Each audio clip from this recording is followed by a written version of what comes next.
Dari sahabat Abdullah bin Abbas radhiyallahu anhu, beliau mensifati bagaimana dermawannya Nabi Muhammad sallallahu alaihi wasallam. Ingat, al-jud adalah sifat Allah Subhanahu wa taala. Kedermawanan itu salah satu nama dan sifat Allah Subhanahu wa taala. Nabi Muhammad SAW memiliki sifat yang sama. Dan alangkah indahnya siapapun di antara kita bisa juga melakukannya. Memiliki sifat kedermawanan sesuai dengan Nabi kita Muhammad sallallahu alaihi wasallam. Kata beliau radhiyallahu anhu, "Kana Rasulullah sallallahu alaihi wasallam ajwadan nas. Wa kana ajdu ma yakunu fi Ramadan hina yaqahu Jibril." Dan di akhir perkataannya beliau menyebutkan fa Rasul sallallahu alaihi wasallam ajwadu bil khairi minar rihil mursalah. Kata Abdullah bin Abbas radhiyallahu anhu, adalah Rasulullah sallallahu alaihi wasallam orang yang paling dermawan. Dan Rasulullah SAW lebih dermawan lagi ketika datang bulan Ramadan, ketika Jibril menjumpainya untuk mengajarkan kepada beliau, membacakan pada beliau Al-Quran. Dan adalah Rasulullah SAW orang yang paling baik, orang yang paling dermawan, hingga lebih baik daripada angin yang berhembus. Permisalan yang dibuat Abdullah bin Abbas radhiyallahu anhu adalah angin yang berhembus. Sifat angin yang berhembus tentunya selain banyak, dia merata, semua orang kena. Itulah yang kemudian digunakan oleh Abdullah bin Abbas radhiyallahu anhu untuk mensifati dermawannya Nabi Muhammad di bulan Ramadan.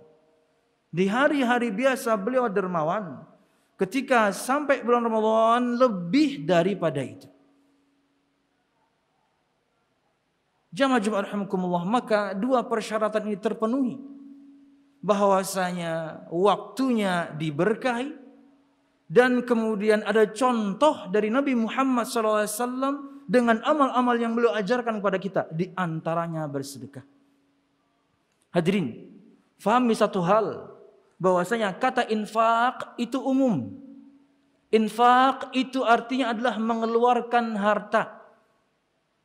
Ada infak yang wajib seperti yang ada di semua pundak kita para kepala keluarga, yaitu menafkahi keluarga, istri kita, anak kita, orang yang kita tanggung. Maka itu infak yang wajib, yaitu nafkah. Dan juga ada infak yang wajib jika harta kita memenuhi persyaratan. Entah itu nisab, entah itu kemudian haul. Apa itu? Zakat. Wajib kita keluarkan untuk siapapun di antara kita yang telah memenuhi persyaratan. Enggak mesti bulan Ramadan. Karena hitungannya adalah setahun sejak kemudian harta Anda mencapai persyaratan pertama, yaitu nisab, kurang lebih 42,5 juta.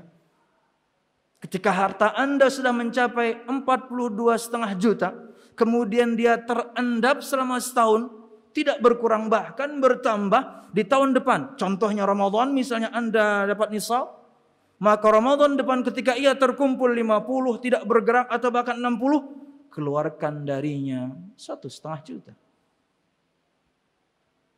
Itulah zakat yang harus kita keluarkan, infak yang wajib. Nah, ada lagi infak yang sunnah, itulah yang biasa kita namakan dengan sedekah. Maka sebelum kita masuk pada bahasan apa sedekah yang paling baik yang bisa kita lakukan di bulan Ramadan, fahami terlebih dahulu keutamaan-keutamaan sedekah berikut ini. 1. Keutamaan di dunia. Dalam sebuah hadis yang dikeluarkan oleh Imam Muslim, kata Nabi Muhammad sallallahu alaihi wasallam, "Ma naqasat shadaqatun min mal wa ma zadallahu bi'afwin illa 'izzan. Wa ma tawadha ahadun illa rafa'ah." Tidaklah harta itu berkurang karena sebab sedekah. Tidaklah seseorang kemudian memaafkan kecuali Allah Subhanahu wa taala akan memuliakannya. Dan tidaklah seseorang kemudian memiliki sifat tawadhu kecuali Allah akan mengangkat derajatnya. Fokuslah pada potongan yang pertama. Kata Nabi Muhammad SAW, tidaklah harta berkurang karena sebab sedekah. Kalau kita gunakan kaidah mafhum mukhalafah, pemahaman secara terbalik dari yang disabdakan Nabi Muhammad SAW, tidaklah harta berkurang karena sedekah, berarti dengan bersedekah harta Anda bertambah. Ya, ini keutamaan di dunia dibalik keutamaan yang lain seperti pengampunan dosa dan lain sebagainya. 2. Keutamaan di alam barzakh.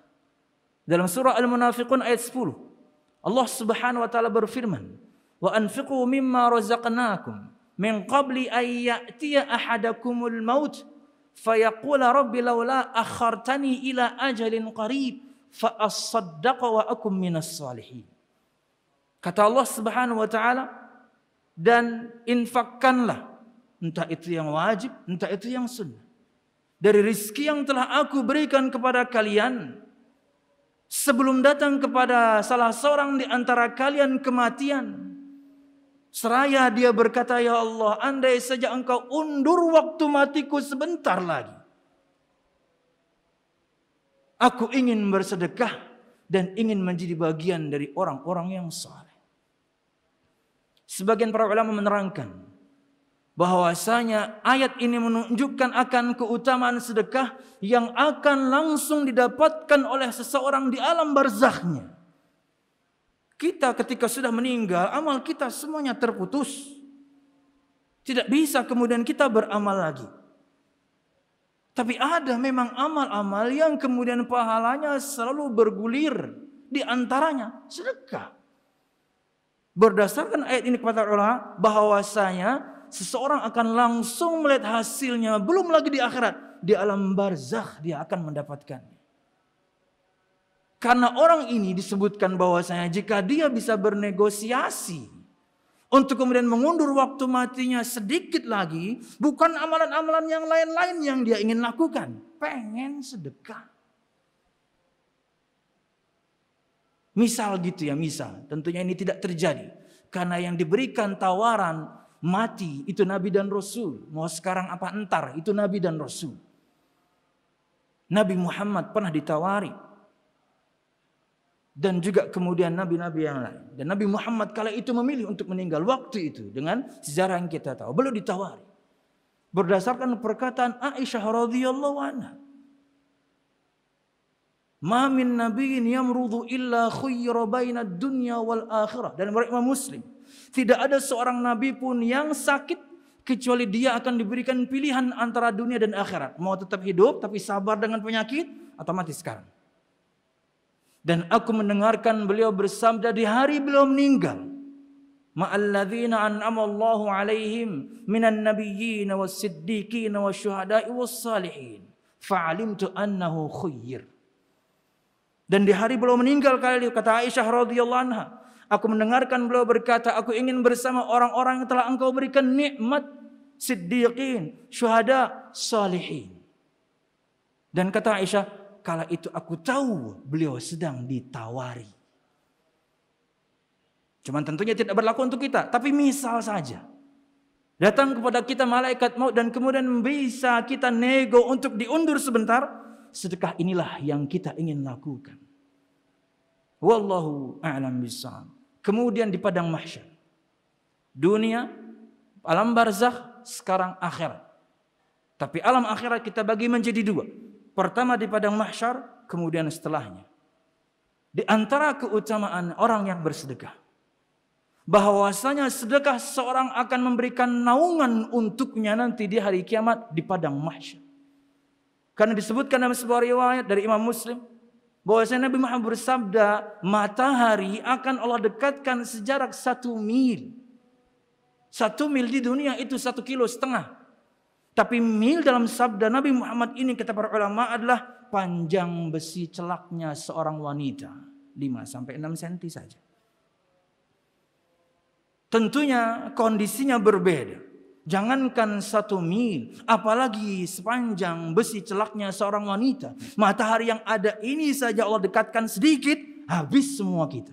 Tentunya kondisinya kala itu berbeda. Ini perkara gaib yang harus kita imani. Orang-orang kala itu berkeringat. Dan keringat mereka berdasarkan amal mereka masing-masing. Kata Nabi Muhammad SAW, ada yang keringatnya sampai mata kakinya, ada yang keringatnya sampai lututnya, ada yang keringatnya sampai pinggulnya, ada keringatnya yang sampai pundaknya dan tenggelam dengan keringatnya pun ada. Perkara gaib kita wajib mengimani. Kata Nabi Muhammad SAW dalam sebuah riwayat dikeluarkan oleh Imam Ahmad, kullu mri'in fi dhilli sadaqatihi yaumal qiyamah. Setiap orang nanti akan berada di bawah naungan sedekahnya masing-masing nanti di hari kiamat. Persis seperti sabda Nabi Muhammad di hadis yang lain tentang 7 golongan yang diberikan naungan itu. Sab'atun yudhilluhumullahu fi dhillihi yauma la dhilla illa dhilluh.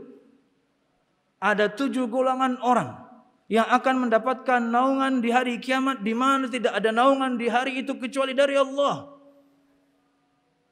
Salah satu di antara 7 golongan tersebut, warajulun tasaddaqa bi sadaqatin fa akhfaha hatta la ta'lam shimaluhu ma tunfiqu yaminuhu. Seorang laki-laki, itu juga berlaku untuk perempuan, yang bersedekah infak yang sunnah. Kemudian dia sembunyikan karena dia sudah mempertimbangkan bahwasanya ketika dia memperlihatkan pun tidak menginspirasi orang. Hukum asal amal yang dia gunakan yaitu dengan menyembunyikannya untuk menjaga hati agar tidak riya. Dan sekarang mudah sekali dengan transfer pun bisa. Gak ada orang yang tahu amal Anda. Seorang laki-laki atau juga perempuan yang bersedekah dan kemudian dia sembunyikan. Kemudian Nabi Muhammad menyebutkan permisalannya. Hingga tangan kirinya tidak tahu apa yang dilakukan oleh tangan kanannya. Saking rahasianya. Inilah keutamaan bersedekah dan di alam akhirat, lebih tepatnya di padang mahsyar. Kemudian berkaitan dengan yakni surga dan neraka. Lebih tepatnya ketika seorang sudah masuk surga. Di antara keutamaan bersedekah adalah pahala akan Allah lipat gandakan untuk pelakunya. Kata Nabi Muhammad SAW, la yatasaddaqu ahadun bitamratin min kasbin tayyibin illa qabilaha Allahu biyaminih thumma yunammiha, wa fi riwayat thumma yurabbiha kama yunammi ahadukum faluwahu aw qalusahu hatta takuna mithlul jabali aw a'zam. Tidak ada seorang pun yang bersedekah dengan 1 biji kurma. Nabi Muhammad SAW memberikan contoh terkecil. Kurma paling mahal, kurma ajwa. Tapi kan itu 1 kilo. Kurma ajwa yang paling mahal. Tapi kalau sebiji tetap murah. Kalau memang ada yang jual bijian.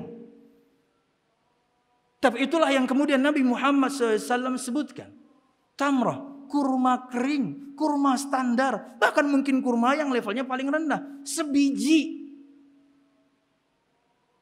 Katokil kalau kita rupiahkan mungkin masih mahal, bayar parkir 2.000. 1.000 perak lah. Nabi Muhammad berikan pada kita contoh terkecil di mana semua kita terbuka, saya bisa melakukan ini. Karena bersedekah tidak untuk orang kaya saja. Bahkan orang yang susah, dia masih butuh dengan harta itu. Tapi kemudian dia tetap bisa bersedekah, itu lebih top. Ketika Nabi Muhammad SAW ditanya, apakah atau sebagai sedekah apakah yang paling utama? Kata Nabi Muhammad menjawab, jahdul muqil. Sedekah dari orang yang memiliki harta sedikit. Dia masih butuh dengan harta itu, tapi dia bisa bersedekah. Dia bisa masih mengatur keuangannya untuk tetap bersedekah.